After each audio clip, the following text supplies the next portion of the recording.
Hi, I'm Karen Derricades, and you're listening to We Make Media, a podcast about how the culture we produce shapes media and how that goes both ways.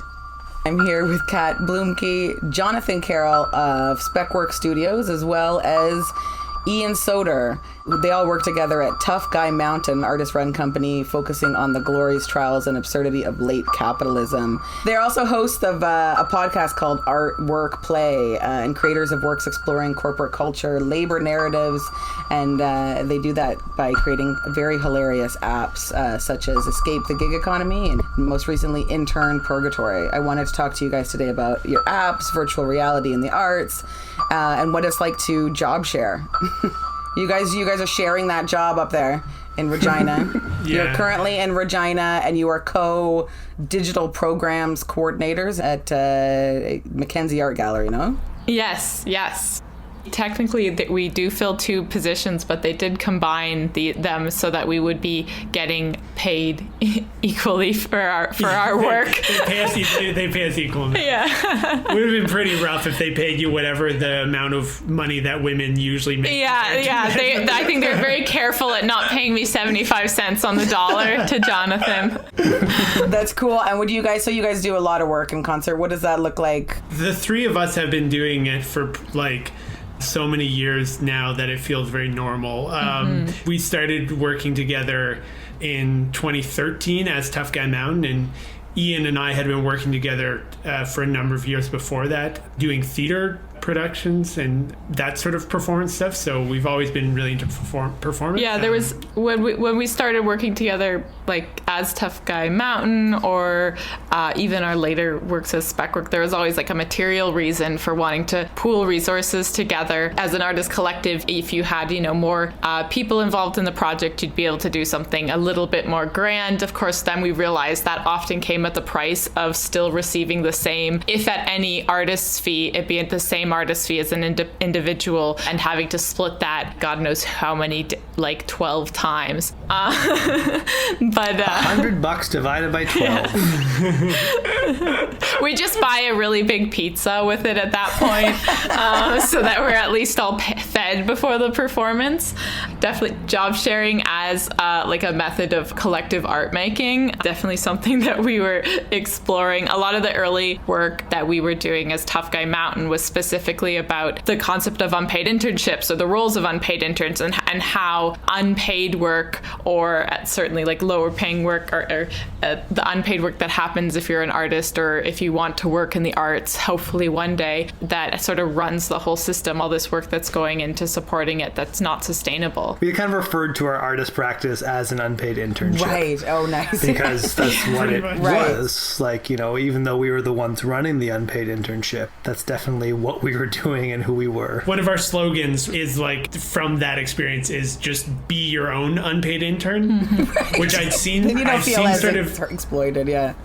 Yeah, exploit, make yourself, and sort of as an artist, that's what you have to do, and that's sort of what all artists do to a certain degree, because art involves all this work that you have to do, that you have to fit into all these nooks and crannies, not only making your artwork, but applying for grants, and then also trying to make money some other way. But I recently saw an ad, though, that flips it around, and it's be your own CEO, which is also sort of mind-blowing. Great spin. Which is also what we were doing. We were the whole kit and caboodle of our, money-losing company. Well, which you kind of touch upon in Intern Purgatory, right? Where the part about the executive as born of these two viruses, and the intern as the kind of mirror reflection of that on the other end of the spectrum. Exactly.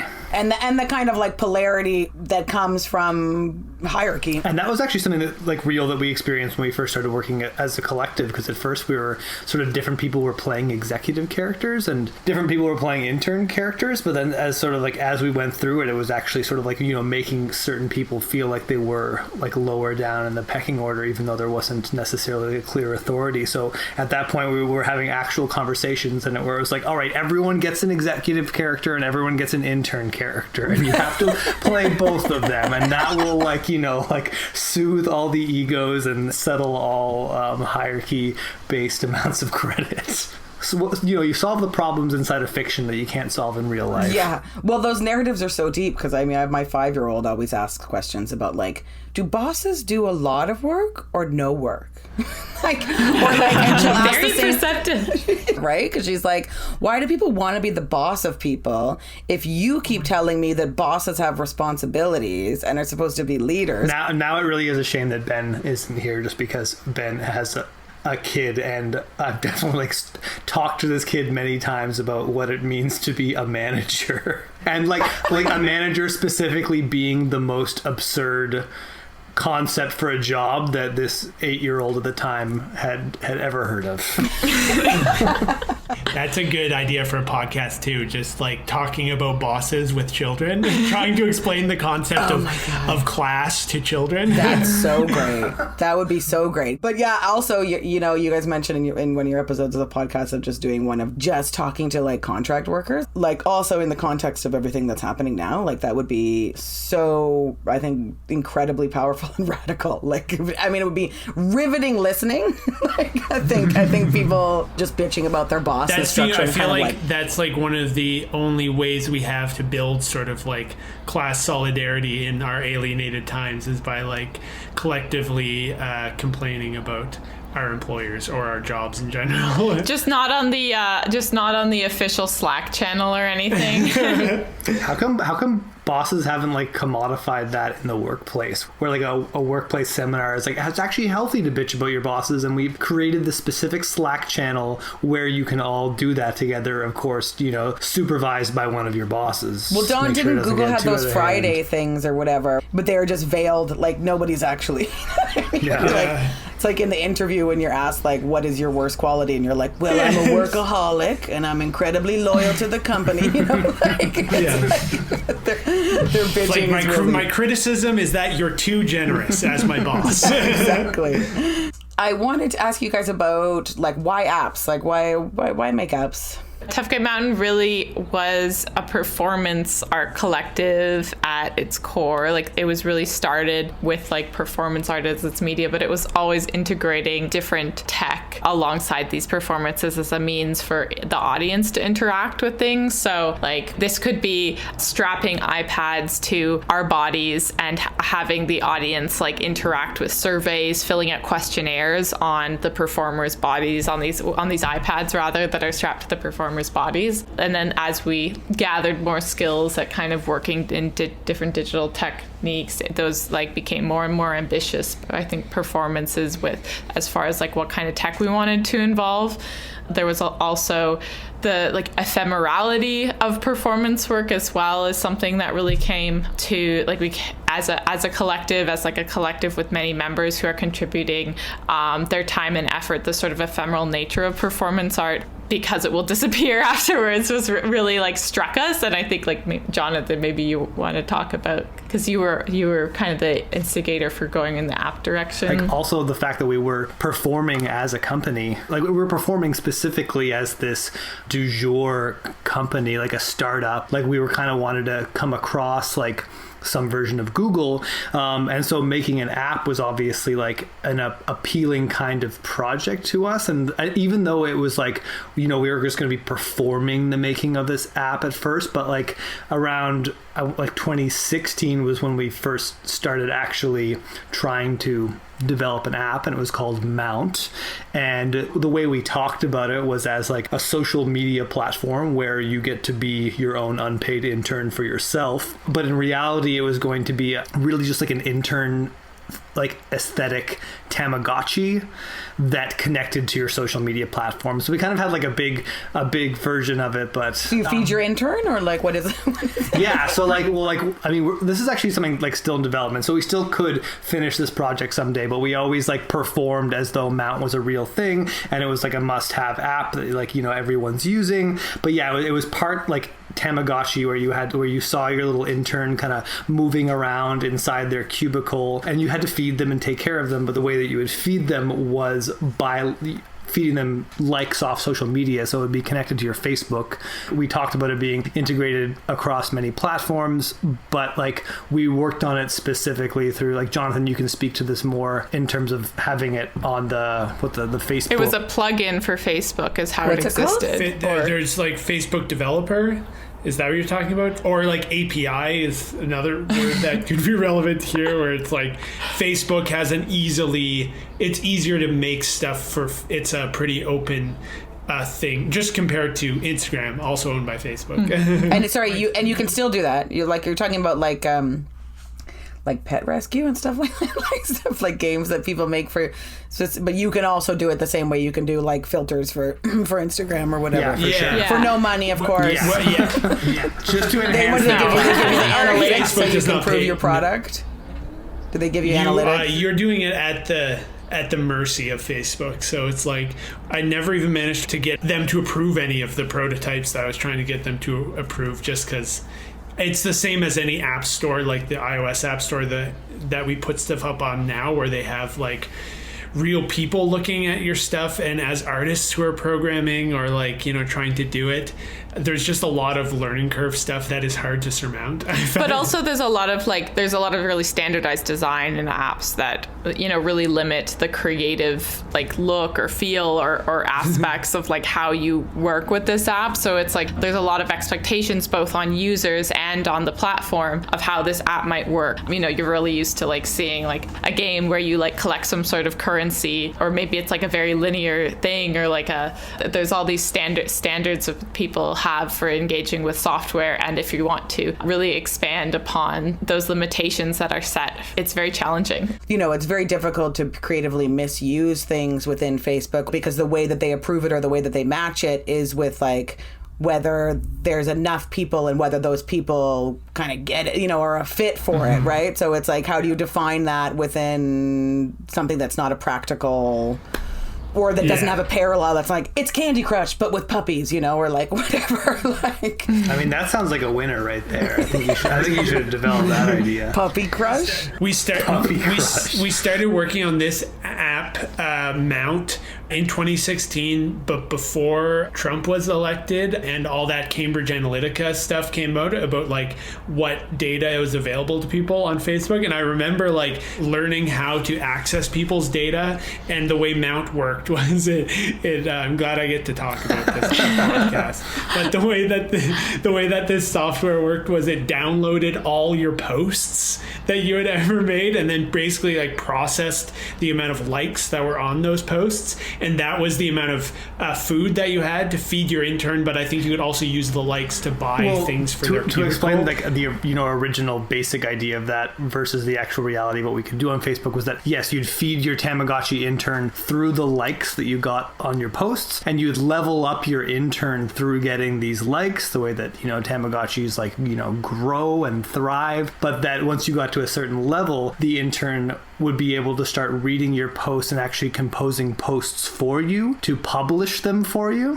And then the idea is like, oh, what we're actually selling here is like, you don't have to keep using social media because we've given you your own intern who can do it for you. So like we wanted like a jokey revolution where it caused everyone to stop posting because they just like, and you know, around the same time as like when we were starting to get really wise to like bots following us on Instagram and stuff like that, and like joking about like what happens when two bots are just talking to each other. It's like, well, what if that was just all social media and we just watched? What if you just outsourced it to the bot? Yeah, so that's definitely what we wanted to do. Or what happens if your bot posts something offensive by accident, like, oh, my intern Tamagotchi got canceled. You've done some installation stuff you guys did with Tough Guy Mountain that is kind of like going to a corporate conference room or like Condomaxium. Yeah, I mean, I think we just like, I think, you know, we were moving to Toronto around the point where we did that show, for example. Like, you know, we found all this stuff really funny. Like, you know, like seeing condo showrooms felt hilarious. But, you know, I do think that like as the times changed, as we were just growing as a artist collective, like a lot of these things became like less funny. Like they just became like, you know, like all this stuff, like it really seemed like a joke, but then like it was always real, and then it just seemed to become like more real, or like the joke of it I don't know, like maybe it felt like at one point like, oh, we can just laugh this stuff off. But then, like, you know, like condos aren't funny anymore. They're just like, they seemed hilarious. Like, oh man, like, I mean, I don't know what happens to condo development post COVID, but like, you know, up until a couple weeks ago, they were like the unstoppable scourge that was going to destroy everything in the city. And, you know, we can laugh all we want at them, but it was pretty brutal. So yeah, a lot of the real estate is all like augmented and virtual reality tours, but apparently the tours continue. Like real estate is, you know, and construction has been continuing. Because, you know, that's important that those people don't lose their investments. Yeah, you don't need to live somewhere to speculate on the land. You don't need to actually physically be in your condo. You can be physically distant in whatever condo you already own and speculate on the new condo that you're buying. And yeah, buy it on specs, right?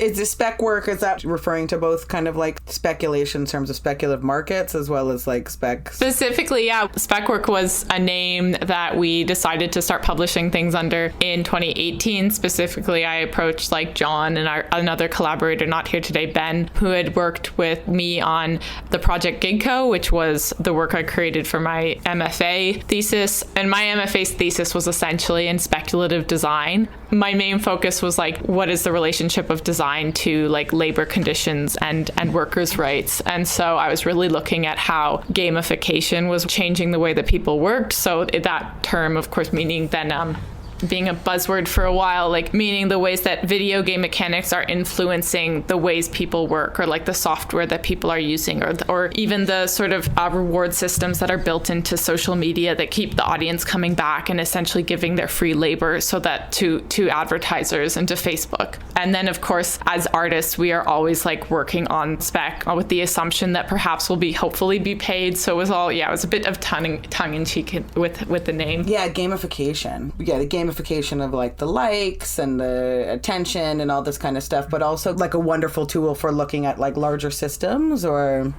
Yeah, it's sort of like the question of being able to break down or even critique the master's home using the master's tools. You know, it's like the apps are sort of the epitome of that, because like especially we make apps for the iOS and like Android devices, particularly on iOS, where it's such a closed loop, vertically integrated ecosystem that you're creating something for, which with implications in terms on the like global stage in terms of like where the hardware is produced, and then like the implications of like the software and how people are making money, and then all that the money that's being hoarded by a corporation like Apple in places where it can't be taxed. Like you're creating work that is, it seems hard to justify from a moral standpoint in terms of thinking that way. But then doubly so, the sort of thing we were talking about earlier of, because of the way that apps work generally in the way that they manipulate our behavior, people being unwilling to accept any sort of experience in a piece of software that's outside of the norm, and that's sort of creating a challenge for artists to create interesting experiences, or experiences that like sort of deviate from what the sort of feeling that you get from when you use Instagram or for when you play Candy Crush. That's what people expect, and then when you deliver other things. I think like building games or like working in apps, like you're creating systems, you're really like designing a way for things to work and like the logic behind that. I think that's a really interesting way to like understand the logic behind how the rest of the experiences that happen through software or through apps work. Hopefully it's like interesting for the audience too, and not just for the people who are building it. But yeah. That's a speculative design thing.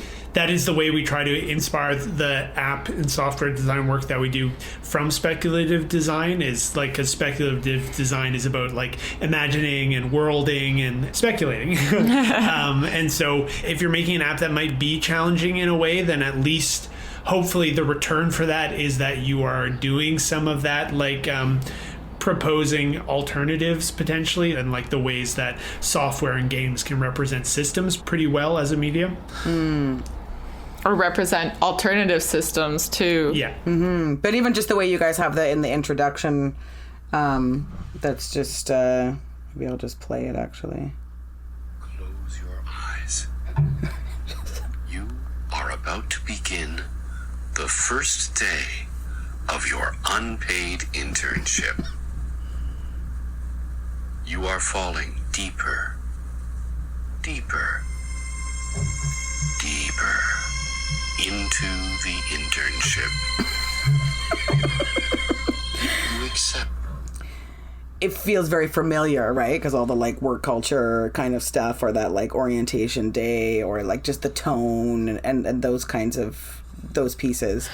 A bunch of the work we've made recently, I've felt like you said, like very much like onboarding for a new job, because it's like whenever we're showing work to a new audience, we feel kind of like we're introducing them to a workplace, because that's literally like we've designed a fictional workplace, so we kind of have to onboard our audience. But it means like, you know, when we're making a new script, it's always just like we're making a new introduction for this, because it's always introduction, so we're just stuck in employee onboarding perpetually. It's like all we do. You should see Jonathan do it though at a live gallery when he's showing a new, whether it's a SpekWork thing or an old Tough Guy Mountain thing. You know, Jonathan's very much like a snake oil salesman, and he's like step right up. And you know, Kat and I will like stand there and just watch him after we both get tired. I've been told I have a good. It's like I've been told I have a bedside manner with VR, where nice. It's sort of like you have to, you know, put it on and convince the person that you're not trying to. You're touching them, but you're not stealing their wallet, or because you have to convince. It like it is sort of similar with any art piece where you have to onboard people to a certain degree, but then there's something about Tough Guy Mountain, because it's very narrative focused. You got to get people to, when there's a narrative, you sort of have to go for buy-in in this certain sort of way that really lends itself to onboard, to like going with corporate onboarding culture as a sort of like trope. How do you actually make these? Like, what is the actual process? Not only like, you know, your guys' creative process, like collectively, like what that means, what that looks like, but also like what kind of hardware, software you're using to do these things. All of us sort of plan out stuff together. Like we talk about concepts or like ideas, yeah, like what would be fun? What would be really funny? And then Iain does writing, and Kat does design, and I do like programming. That's been our workflow for the past couple of years on these apps, and usually it'll be sort of like passing it. We have a project and we like pass it between ourselves, where like maybe Kat will start with a storyboard and then Iain will base a script off that, and then I'll make software from that, or Iain will start with a script and then Kat will make some visualizations, and I'll try to capture some of those visuals in the game engine Unity, which is that's where we make all our stuff. Mm-hmm. But also, yeah, of course, then we're using like Google Drive to make sure that we have like can work collaboratively all the time, or we're using like Photoshop or Blender to build like some of the graphic stuff. And yet there's like a large cloud of various software that's like integrated into our practice that's always sometimes changing to try a cool new thing and then going back to the old way. We had a brief flirtation with Unreal Engine, which is like the version of Unity that requires less coding and is more like connecting nodes rather than writing lines of code. But then Unity offered us like more customization, where Unreal kind of gave everything a really specific look. It was more like limited in the specific, as I guess like any program that is going to offer you more user friendliness is also going to offer you less control over lots of specific things. I mean, I think we started using Unity like a long time ago in like a really primitive way, where we were pretty much like playing with the sort of like map editor stuff, and we're like, oh, we can raise the elevation with this slider, and like, oh, we can import this like, PNG file and turn it into like a texture. So now we've got hills that, are a whole bunch of bunnies or something like that. But I feel like early on we made like a really stupid looking version of our fake corporate headquarters, and we made that in Unity with like almost no code, but Jonathan's gotten a little better at it. I'm still at that level. You're all familiar with Unity or feel comfortable with it or whatever. Vastly different levels. Yeah, very different level of competency. Like I do the 3D modeling and assigning materials and like placing those in the space, but like Jonathan does like all the programming. And it's like usually I think I've heard of like in video game studios, they'll have like level designers, and then they'll have programmer, like the people who are less working with visual side of things and more with the code. And that's sort of like me, but like Iain and Cat are both able to, there's different things in Unity, and then even more if you're good at designing custom tools for building, for like making Unity work for the specific situation that you're trying to design something for, in terms of what the level designers, the non-programmers who are using Unity, can use. So. Yes, John is very good at coding specific little like tools and sliders for the rest of us to use who like don't want to like put in any code at all. It's just like, can I like do this, but can I drag it into a box instead? And then Jonathan's like, I'll get you back. Yeah,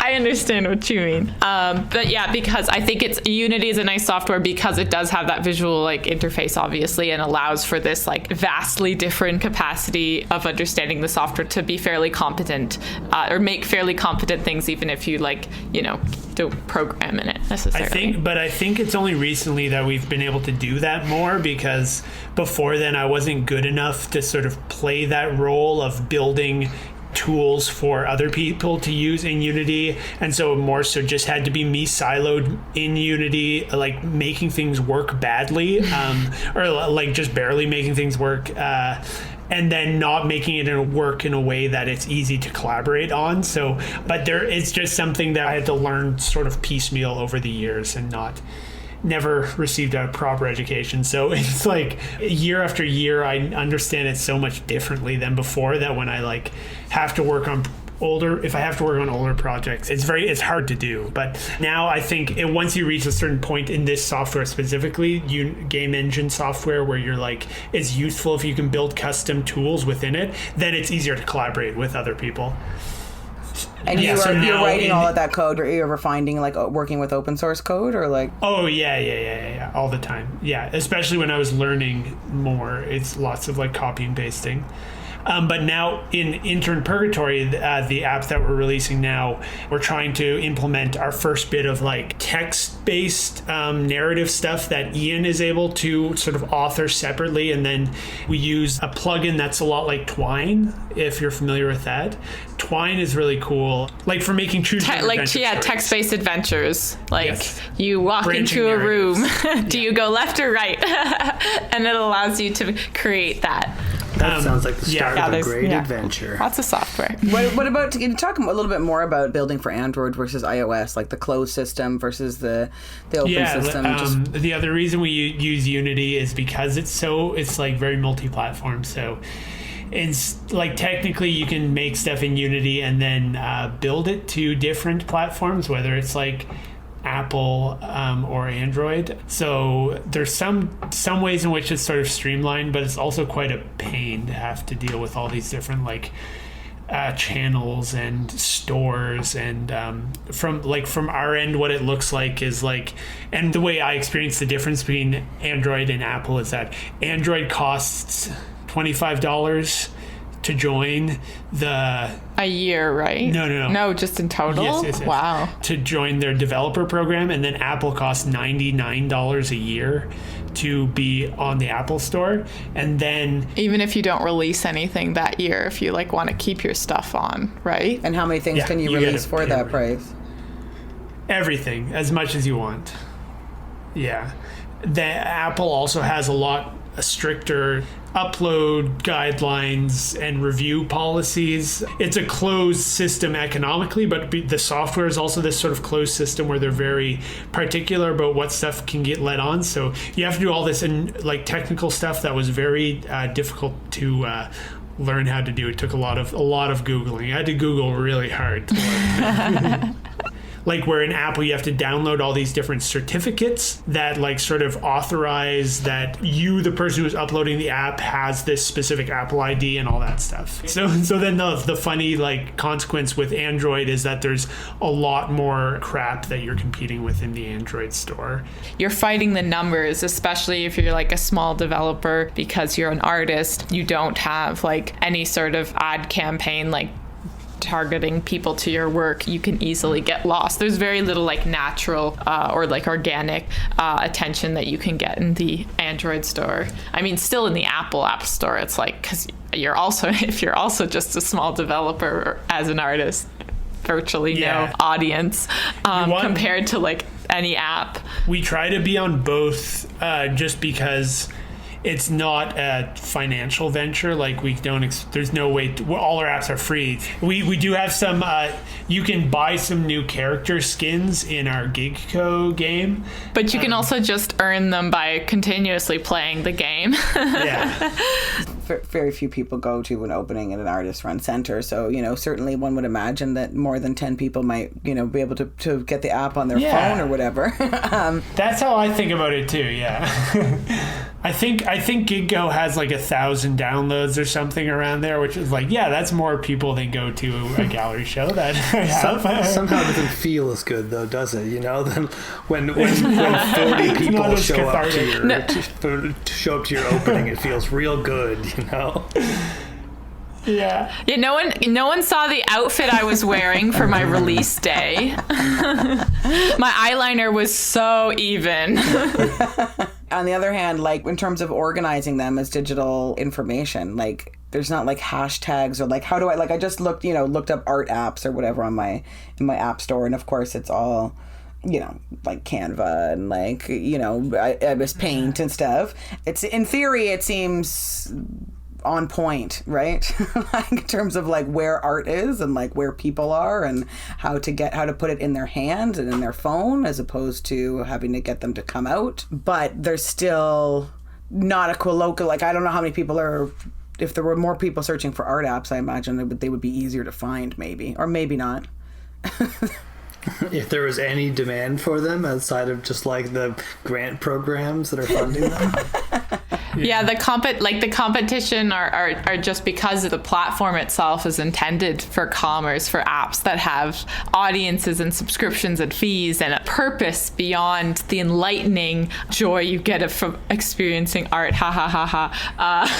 It's like I think it's a challenging medium for artists to get into as well. Like that's sort of some of the stuff that we were thinking about as SpekWork, because we've kind of collaborated or like published apps for other artists as well, just because then like, oh, we're already paying for the developer fee and you don't have to, and maybe we can give you like some tips and on like how to prep something you've been working on for this platform. The other thing that I like, or that is nice about it, which is obvious, is that like if you are making apps as your art, it's something that is like, usually an individual work of art is like $1 million or whatever, but if you're making apps as art, if you're charging any money for it, it's just going to be like small change or something. Like it's something $3.99. Yeah. So wait, are you saying you like how you're saying you like how you make no money because you make art apps, or you're saying I don't like making no money, but I like art. Like there's something utopian about art that's not just about the exchange value, which is what art in the rest of our society is only. Like art that is valued by our capitalist society is only valued as exchange value, but theoretically, if we're making an app that people can use, it has a use value. That's not true in reality, because like the use values that people are searching for on the art store or on the app store. The art store. That's a good idea for now. They're not looking for enlightenment like you were saying. Yeah. As a use value. Yeah, that is. Are you telling us that the Apple App Store gave us the option of making our app cost $900,000 and you did not take that option? Where does this stuff live its best life then? Like ideally, like is it in people's hands in an intimate moment at home, like, or is it in this gallery setting while you're doing your snake charming? Yeah, where does it meet its audience? very much at home. I think it's very challenging to program the work in a gallery setting because it's intended for this, as you say, intimate, at least in the sense of it's like one person can use this device because it's so small, because it's for a phone or an iPad. I mean, when we were creating work that was more performance and installation and it used an iPad or an iPhone, there was a lot more stuff, like peripheral stuff that people could look at, or there's a performer who's like talking to you and guiding you through this, and like there's kind of a song and dance that you wait through. But yeah, it's very challenging, I think, to program in a gallery space like an experience that's intended to kind of be a one on phone experience. We have a version of GigCo, for example, that is specifically intended to be shown in gallery spaces. Like it's a desktop version that is a cooperative mode, and pending grant funding at some point that hasn't been successful so far, we actually we want to build an entire cabinet for it, so it has more of a physical presence. But that's built specifically for this project. It's not appropriate for each one. Like with Intern Purgatory, you can't have the same. You couldn't have it in a cabinet because it's an app that does appy things, and you need to move around with it. We presented it on headsets before, but it's And we're still trying to develop different performances that sort of like happen around the app. So we did. We presented the Intern Purgatory at Nocturne Festival in Halifax, which is like Nuit Blanche in Halifax. We built a giant 3-panel projection screen with 3 different projectors to show the videos. So it could be a surround projection. Yeah, because VR is like a surround projection, but in a headset, so that you don't actually have to build a surround projection screen. That was actually, the VR headset was a good idea. Much easier than building a surround projection screen. That you set up and tear down in one night. You talked in Intern Purgatory about like art being a horrible client for a branding firm. Why is art such a horrible brand? I mean, that's a long joke we've used. When we made our play, that was the central plot in the play, was like Tough Guy Mountain, the branding corporation, trying to figure out how to make art marketable. And I mean, spoiler alert, but they fail and turn to more nefarious ends. But that, like, as artists, we were stimulated at first by the idea of like, how can we find new ways to make art in this really well developed capitalist economy. And we honestly we never found a way at all. Like, we never even came close. But at that point in time, we were at least into the joke of trying. And so like trying to find a way to package art. Obviously, like, people sell their art. I'm not like ignoring the entire art market, but for people like us who are media artists, who are working in technologies, who are not making things for sale, and we're not looking for a path to make work for the art market, that was sort of our actual real life challenge, and we thought it was a funny challenge. The absurdity of it was always very present, and so that came across in our work a lot, just directly as a theme. And I'd love to tell you how to make art into a better client, but we definitely never figured it out at all. So I mean, at the end of that play, Tough Guy Mountain just decides to replace art, and that's the only way forward for it, is to replace it with something better, because art will never be marketable under the terms of like what would make a good brand kind of thing. So, or at least, I know, it was also our way to present our own cynical views and to make fun of ourselves and make fun of art. Mm-hmm. The internet and these platforms are built by artists and creatives, or they're always asking for creatives advice, and for artists, you know what I mean? Like, give I was trying to vampirize like the creative souls of the arts and cultural producers, and then ruin it somehow, then stick it in a square format, or you know what I mean, or limit it in some way. Yeah, I mean, like, I think, like, as kids getting into art, you look at the world and you see that, all these things that are making money, they need artists. Like, like when we were talking about condos earlier, like, they needed people to design their showrooms, and like, and even just like advertising has a trillion different artistic things. So, but I think the alienation just obviously lies in the intention, where like, if you're not trying to make money, or if you're trying to make something of artistic value that is completely separate from actual monetary value, it's like, it actually, I think it's impossible. Like, it seems to me like I think it's 100% impossible. Like, you got to choose one or the other. Right, because of the intention. There's also been like this sort of war against the social since like the 70s or the 80s by like capitalism, and by the social I mean anything that exists in like society that isn't like business, whether it's like arts and culture, just in the form of funding getting slashed by arts and culture, but then also I think sort of that goes along with propaganda going against the funding of social programs, whether it is like everything, education, healthcare, but then like arts and culture is just another one. I think if you talk about like art having a bad brand right now, its brand has been like fought against by those sorts of like powers of austerity, and then like the funding is eroded to like make the brand that is of art that is trying to help society. Once that disappears, all that you're left with is the brand of art that is just this financial instrument and like just exists to serve the ruling class and stuff for speculative investment, or like, and that's why art, like, people just have a bad opinion of art because it isn't for them, it's just for rich people. And that's like the real art that survives through all of this. And everybody's talking so much about the role of like arts and culture right now in terms of bringing us together and making us happy every day and making us be able to survive whatever, and content voids that are coming, or like content, like people just consuming content 24/7. Is our stock going up? Is the stock of arts and culture going up in all of this? Or well, I feel like if you slash the funding because of austerity measures, art will suffer. And we're seeing that like with the art world jobs that are supported by like our fairly lucky in the world, like public art funding that we have in Canada, that's continuously still could always be better and is continuously slashed or eroded. We are seeing like repercussions at the institution there, like John and I work, where people have to be suddenly making content for online platforms in position when they were in positions that never ever prepared them for this role, or had no other they have no experience that would lead them to this. Or there's like one random millennial employee who's chosen, who works at this gallery, to produce all of the online content just because they happen to be the one who knows how to post on Instagram.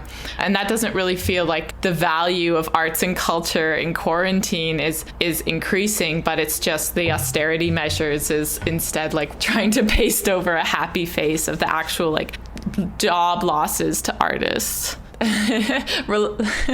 Related to our art project, Intern Purgatory, we had the Intern Purgatory. It introduces you to your new live work cubicle. It was a joke that we came up with for a gallery installation, and then eventually became like our own living situations as artists. And now it's kind of like this thing that everybody is experiencing, like this division of like household labor and workplace labor, and having to like do it all in the same space. The only thing we were missing from that metaphor being functional to real life was the actual purgatory, the endless white space of nothingness that we each floated through as individuals. But now quarantine came and did it for us, so now we have that, and we actually just like our art ended up just being a extremely boring mirror or like direct allegory to real life. But we had no way of predicting that.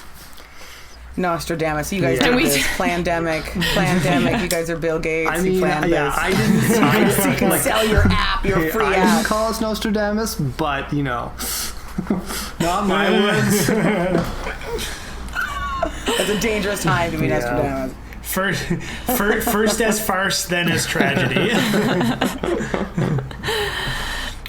I do hope, like, with some of the work that we've been doing for our workplace, we've been really encouraging, like, the adoption of, like, actually showing work intent that's produced and intended for, like, the screen. Not just, like, video work that can be shown on a screen, but actually, like, internet art, GIF exhibitions, or interactive apps that are built for experiences that don't really work that well in the gallery, just because of the, like, oh, I walk around and I look at the walls and then I go back home.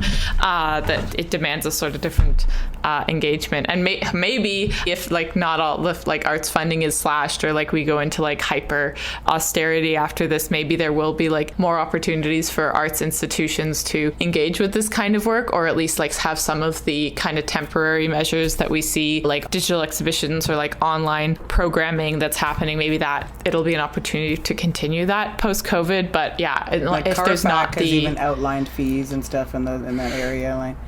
Yeah, 30, and it's really exciting because later. those are conversations that people didn't have any reference for. And like if somebody wants to show your work on a screen or like on a website somewhere, that it's really easy to like, you know, not get any money for that, just because it's like, oh, well, don't you post things to Instagram all the time and not get any money for that? Like there's not a conversation around like paying for art or digital art. But yeah, it all dependent on the policies that, of course, come out of this. So even with like the best intentions, things still have to get paid for. And yeah, we'll see. Are there any new tools or emerging technologies that are changing the way that you do your work, or inspiring future projects? Or? I really like shopping on the Unity Asset Store for different game templates, they're called. Like there's this term called shovelware, and it means like an app that you just made off of a template, switched around some assets on it, and then like published it to the App Store with some in-app purchases, which also come from a template, or some advertising, which you can also sort of automatically insert inside your app. This is like the dog-themed Candy Crush idea. Yeah. So like if you want to like cheaply make an app, puppy, don't crush them. If you wanted to candy what? puppy. If you want a quick turnaround on something you can make money on, so you can shop on the Unity Asset Store for different templates for all kinds of different games. Like they have ones like the sort of thing we're talking about would be like a match 3 game template.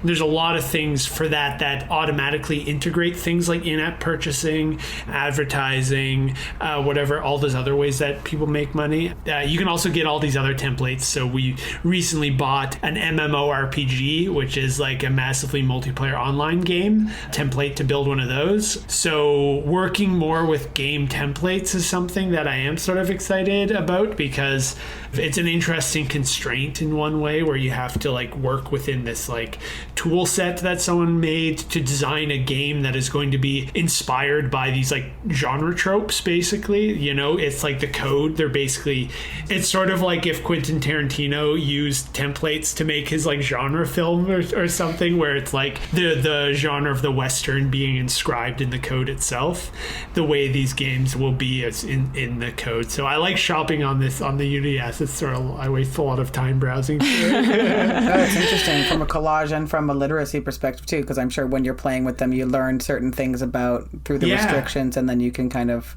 remix them or mess with them, tweak them a bit. Yeah. Unity has a bunch of tutorial files that are just this exactly. Like I think their basic one is you build like a Mario Kart like game, or it's a template where it has one of those, and the best way to learn is just by messing around and see what happens when you like change different values or add more objects into the scene. So yeah, it is a cool literacy tool for sure.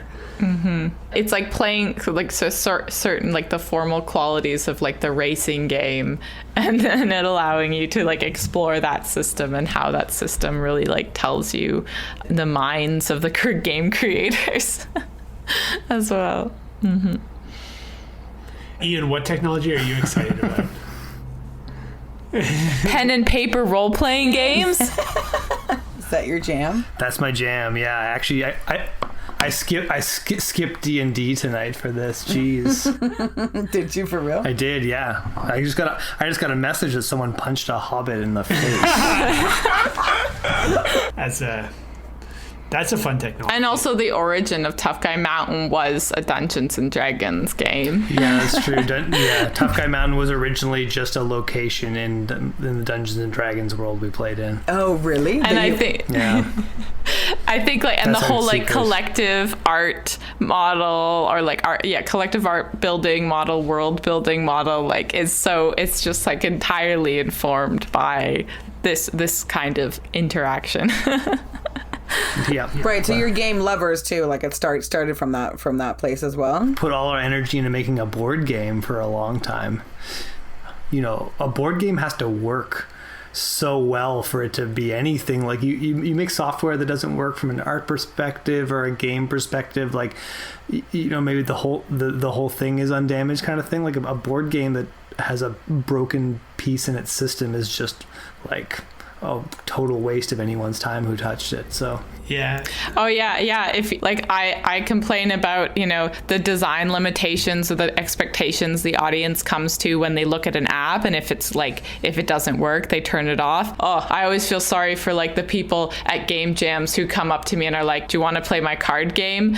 And then I'm just like, "Oh, I have no patience for this very like lengthy rule book that you're like presenting me." Oh, have you guys ever played with developing for a headset, like for an AR headset?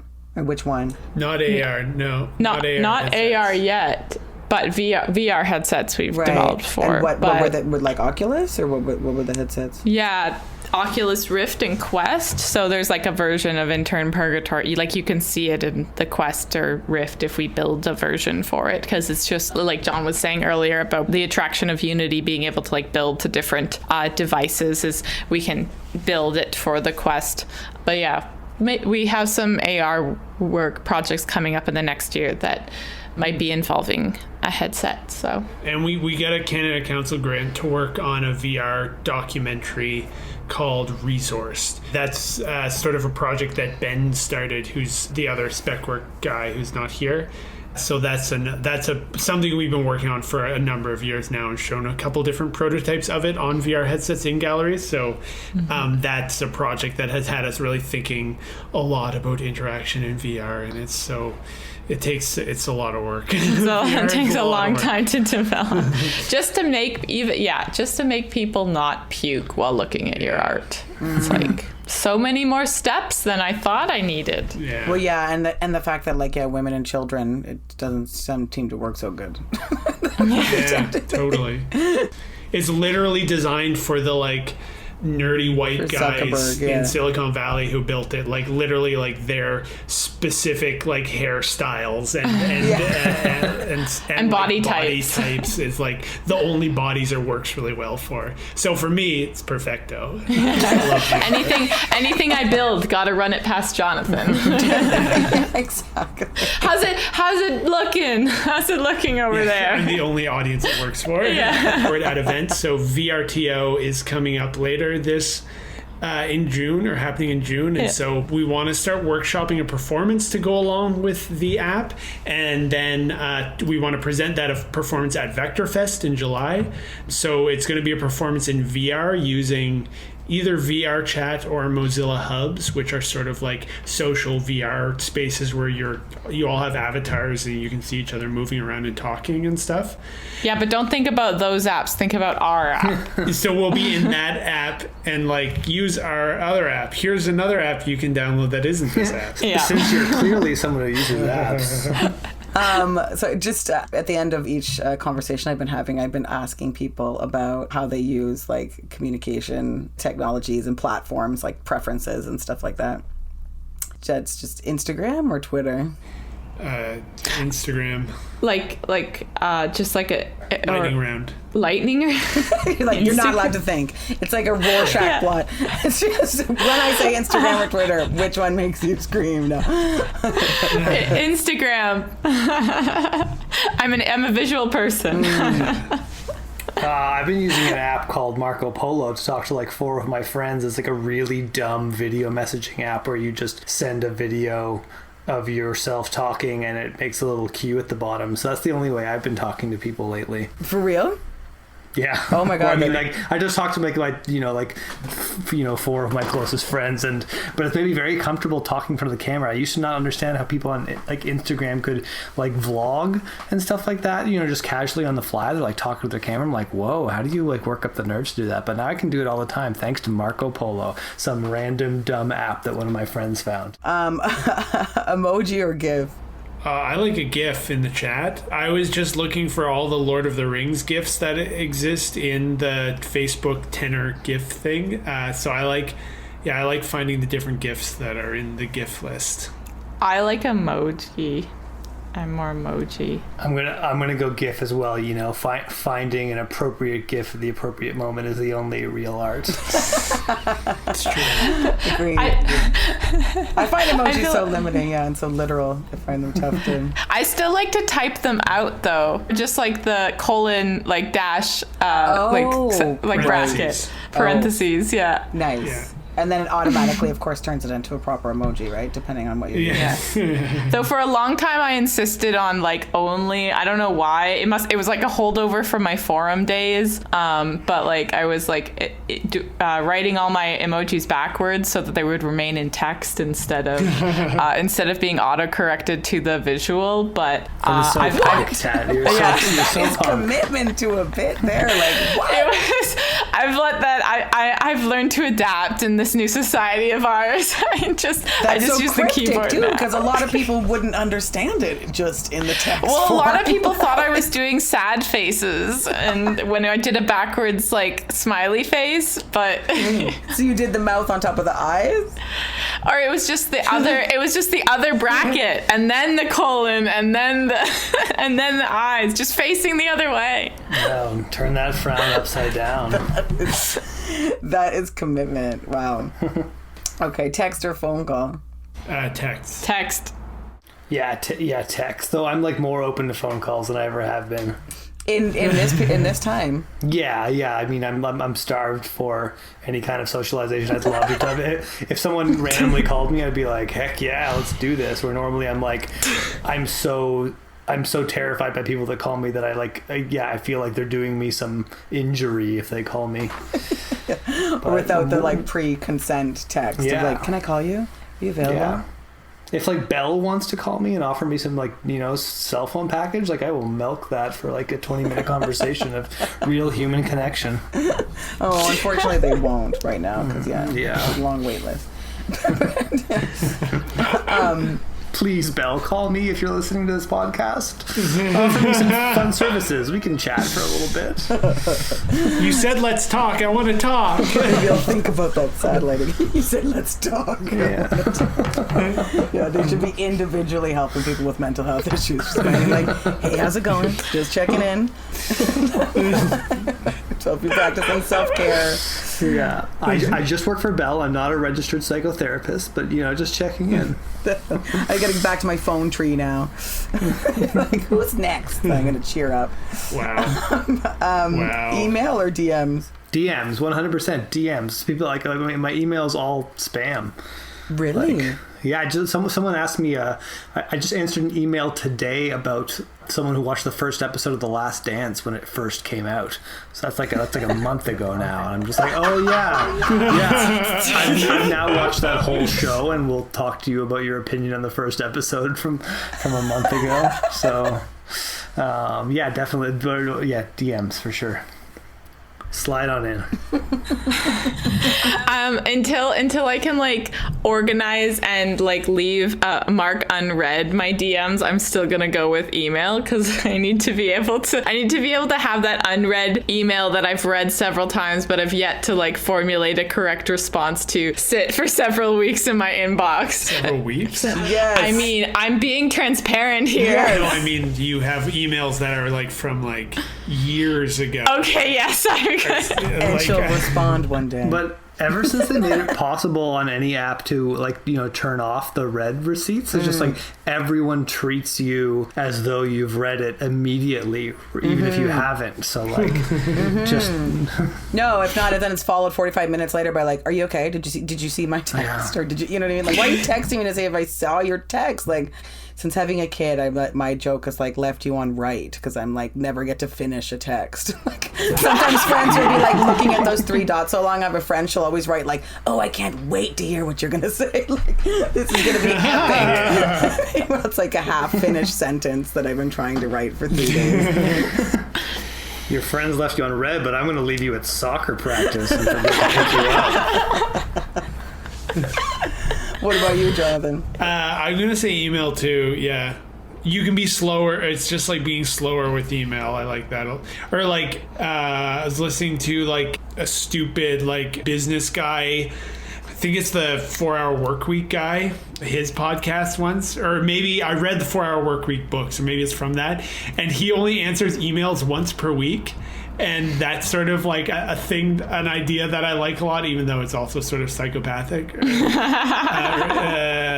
I don't like having to reply to things so fast. I don't think very fast with fast enough to be able to keep up with having conversations all the time. So emails, more my speed.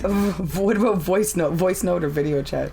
Oh, those are horrible options. Oh yeah, you hate them both? I like a voice note. I'm into voice note.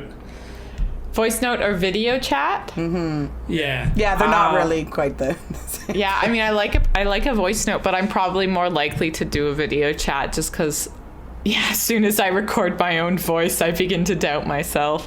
No. You're literally on a podcast right now, Kat. I'd probably go.